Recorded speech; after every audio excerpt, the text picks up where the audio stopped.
शहर के बाहरी इलाके में शिवपुर नाम का एक छोटा सा कस्बा था। दिन के समय यह एक आम जगह लगती, लेकिन रात में इसकी सुनसान गलियां एक अजीब सी वीरानी से भर जाती थीं। खासकर जब आखिरी बस निकलती थी। विक्रम, एक 34 वर्षीय युवक, एक प्राइवेट कंपनी में काम करता था। काम के सिलसिले में उसे कभी कभी देर हो जाती थी। वह हमेशा कोशिश करता कि आखिरी बस से पहले निकल जाए, लेकिन आज उसे देर हो गई थी। जब वह बस स्टॉप पर पहुंचा तो सड़क वीरान थी। स्ट्रीट लाइट्स का पीला उजाला हल्की धुंध में मिलकर एक रहस्यमय माहौल बना रहा था। दूर से बस की हल्की रोशनी दिखाई दी। बस धीरे धीरे आकर रुकी। बस ज्यादा पुरानी नहीं थी, लेकिन अजीब सी लग रही थी। खिड़कियों पर धूल जमी थी और भीतर हल्का अंधेरा था। कंडक्टर ने बिना कुछ बोले हाथ से इशारा किया, जैसे वह पहले से ही जानता हो कि विक्रम को चढ़ना है। विक्रम ने अंदर कदम रखा और तभी उसे एक अजीब एहसास हुआ। बस के अंदर एक गहरी नीरवता थी। गिनती के 4-5 यात्री इधर उधर बैठे थे, लेकिन सब अजीब तरीके से स्थिर थे। कोई बात नहीं कर रहा था। सिर्फ इंजन की धीमी घरघराहट और हल्की सरसराहट सुनाई दे रही थी। विक्रम ने सीट पर बैठते हुए इधर उधर देखा। यात्रियों के चेहरे भावहीन थे, जैसे वे बस में मौजूद होकर भी कहीं और थे। उसने सामने बैठे एक अधेड़ व्यक्ति को देखा। वह अपनी हथेलियों को टकटकी लगाए देख रहा था, जैसे उन पर कुछ लिखा हो। लेकिन जब विक्रम ने ध्यान से देखा तो उसकी हथेलियां खाली थीं। पीछे की सीट पर बैठी एक बुजुर्ग महिला धीरे धीरे आगे पीछे हिल रही थी। उसकी आंखें बंद थीं, लेकिन होंठ फड़फड़ा रहे थे, जैसे वह कोई मंत्र बुदबुदा रही हो। तभी बस के सबसे कोने में बैठे एक दुबले पतले आदमी ने विक्रम को घूर कर देखा और फिर धीरे से मुस्कुराया। उसकी मुस्कान में कुछ अजीब था, ठंडा और जानलेवा। विक्रम ने जल्दी से नजरें फेर लीं और खिड़की से बाहर देखने लगा, लेकिन बाहर का नजारा वैसा ही था। बस कितनी भी दूर चल रही थी, सड़क, लाइट्स और मोड़ वैसे के वैसे ही थे। क्या बस कहीं जा भी रही है? उसका सिर भारी होने लगा। तभी उसकी नजर बस के पीछे की आखिरी सीट पर गई। वह सीट खाली थी। जैसे ही उसने उस सीट की ओर देखा, एक अजीब सी ठंडक उसके शरीर में दौड़ गई। और तभी बुजुर्ग यात्री, जो अब तक चुप था, हल्की आवाज में बोला, तुम फिर आ गए। विक्रम का खून जम गया। क्या? विक्रम ने घबराते हुए पूछा। बुजुर्ग यात्री ने उसकी ओर देखा। उसकी आंखों में एक अजीब सी शून्यता थी। तुमने पहचाना नहीं? उसने धीरे से कहा। विक्रम का सिर जोर से धड़का। उसे एक हल्का सा सिरदर्द महसूस हुआ। पहले भी इस बस में उसे कुछ याद नहीं आ रहा था, लेकिन उसका मन कह रहा था कि वह यहां पहले भी था। तभी उसकी नजर बस की एक खाली सीट पर रखे एक बैग पर पड़ी। बैग बेहद पुराना और घिसा पिटा था, लेकिन सबसे अजीब बात यह थी कि बैग विक्रम का ही था, लेकिन उसने इसे यहां कब रखा? उसने कांपते हाथों से बैग खोला और भीतर देखा। अंदर एक पुराना टिकट रखा था। टिकट पर तारीख थी 10 मार्च 2015। विक्रम की सांसें तेज हो गईं। 10 मार्च 2015।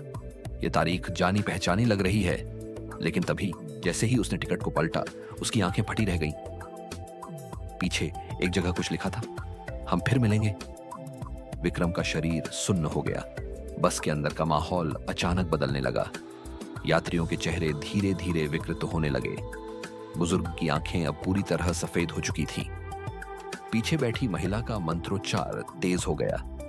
दुबला पतला आदमी अब भी मुस्कुरा रहा था, लेकिन उसकी मुस्कान अब बड़ी और डरावनी हो चुकी थी। नहीं, यह सब असली नहीं हो सकता। विक्रम ने खुद को समझाने की कोशिश की, लेकिन तभी कंडक्टर की आवाज गूंजी, अगला स्टॉप पुल के पास।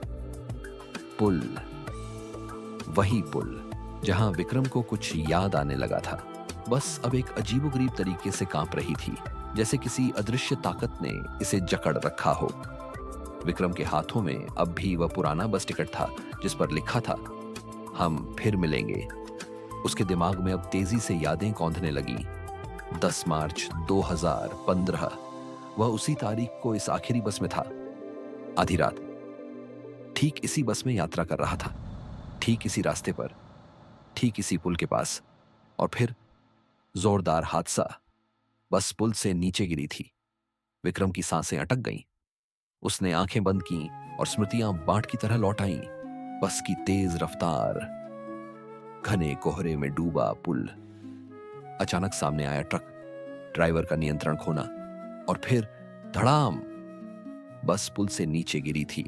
चारों ओर सिरकी चीख पुकार, कांच टूटने की आवाज और फिर सन्नाटा। लेकिन वह कैसे बचा था? अब बस उस पुल के बेहद करीब पहुंच चुकी थी। विक्रम ने आगे की सीट पर बैठे कंडक्टर को देखा। कंडक्टर अब पहले जैसा सामान्य नहीं था। उसकी आंखें पूरी तरह काली हो चुकी थीं, जैसे उनकी पुतलियां ही नहीं थीं। उसके होठों पर हल्की मुस्कान थी और वह धीरे से बोला, अब बचने का कोई रास्ता नहीं है विक्रम। तुम यहां से कभी बाहर नहीं जा सकते। बस की सभी लाइट्स अब तेजी से झपकने लगी। यात्री अब धीरे धीरे अपनी जगह से उठने लगे। उनके चेहरे पर अब भी कोई भाव नहीं थे, लेकिन उनके शरीर हिलने लगे, जैसे वे अब भी दर्द में हों। विक्रम का दिल जोर जोर से धड़क रहा था। नहीं, नहीं, मुझे यहां से निकलना होगा। विक्रम ने घबराकर दरवाजे की ओर देखा, लेकिन दरवाजा अचानक गायब हो चुका था। अब बस का दरवाजा कहीं नहीं था। यह सच नहीं हो सकता, विक्रम ने खुद से कहा। अगर मैं इस बार नहीं बचा तो मैं हमेशा के लिए इसी बस में फंस जाऊंगा। तभी उसकी नजर बस की आखिरी सीट पर पड़ी। वह सीट अब खाली नहीं थी। उस सीट पर कोई बैठा था, और वो कोई और नहीं बल्कि खुद विक्रम था। विक्रम की लाश। वह अपने ही मृत शरीर को देख रहा था। उसके गले से चीख निकलने ही वाली थी कि तभी बस ने अचानक एक तेज झटका लिया। बस अब उसी पुल पर चढ़ चुकी थी, ठीक उसी जगह जहां से पिछली बार बस गिरी थी। अब सब कुछ साफ था। विक्रम कभी बचा ही नहीं था। 10 मार्च 2015 की रात को हुई दुर्घटना में उसकी भी मौत हो चुकी थी, लेकिन उसकी आत्मा यह मानने को तैयार नहीं थी। हर साल, हर बार वह इस आखिरी बस में चढ़ता, यह सोचकर कि वह एक आम यात्री है। लेकिन जब बस उसी पुल के पास पहुंचती तो सच्चाई उसे फिर से याद आ जाती। फिर से वही डर, वही भागने की कोशिश, लेकिन भागने का कोई रास्ता नहीं, क्योंकि वह अब भी उसी बस का एक हिस्सा था। बस ने झटका खाया। विक्रम की आत्मा अब अपनी जगह से उठ चुकी थी। यात्रियों ने उसकी ओर देखा और इस बार उनकी आंखों में शून्यता नहीं बल्कि तसल्ली थी। अब वह भी उनका एक हिस्सा था। बस ने एक अंतिम मोड़ लिया और फिर धुंध में समा गई।